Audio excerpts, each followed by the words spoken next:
I just wanted to Yeah. say that um, point out the USC to Seahawks pipeline, which was, obviously Sam Darnold, the starting quarterback.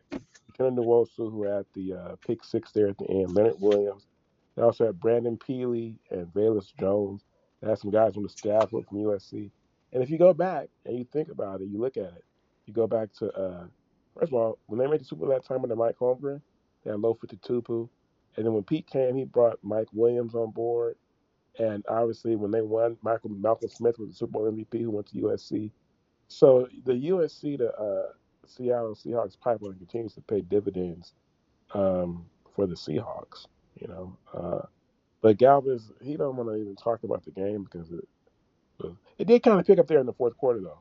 Galvez, it seemed like Oh yeah, for sure. If Drake May doesn't throw that stupid interception, they were down 19-7. It was only a two possession game with 8 minutes left. If they would have scored, then of course, it would have been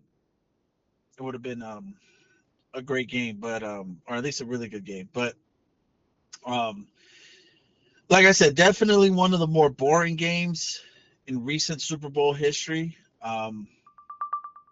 But yeah, I thought it remember when Darnold they were down 19-7. They got the ball back.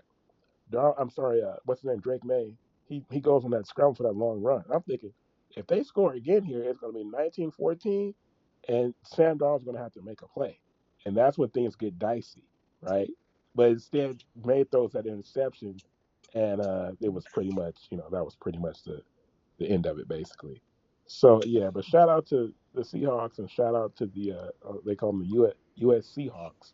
So yeah, but now Gowan, and I'd like to pat myself on the back because I predicted exactly what was going to happen, um, and I knew how it was going to happen. So yeah, shout out to me. yeah, of course I was dead wrong. I thought the Seahawks were Like being always, I thought the Seahawks were being set up to fail and built up should you even be a sports podcaster? to Because goddamn, you get everything wrong, bro. yeah, I thought it was Notorious. For those of you guys who and I hope you make a clip out of this, Wilson. You still have footage of the NBA Finals from 2020. Anthony Wilson famously said the Miami Heat were going to beat the Lakers in 5 games because they were just such a horrible matchup. I think I at least And gave then Lakers 6 games. you always completely just shit the bed with these predictions, man. Right. You're like Bill Simmons. Yeah, I thought the Seahawks were being anointed a little bit too quickly. But yeah, the game pretty much played out the way people expected, where the Seahawks were basically just more talented than the Patriots were, and that was just pretty much it. And Sam didn't really have to do that much. The defense was so good, and Kenneth Walker was so good. So yeah, shout out to Sam, man. He's had one of the greatest reclamation or like career turnarounds that we can think of.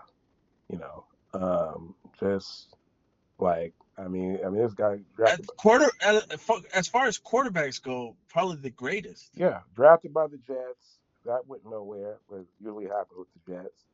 Then bounces around, has the breakout year last year with the Vikings, and then this year, that didn't end well last 2 games, and they decided to move on from him and move forward with JJ McCarthy, which that got their GM fired, even before the Seahawks finished off last night.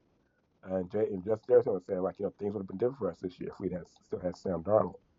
And then he goes to Seattle this year and wins the damn Super Bowl. The man is 28-6 the last 2 years, 14-3, 14-3, and now he's a Super Bowl champion. I mean, what can you say? Hell of a story.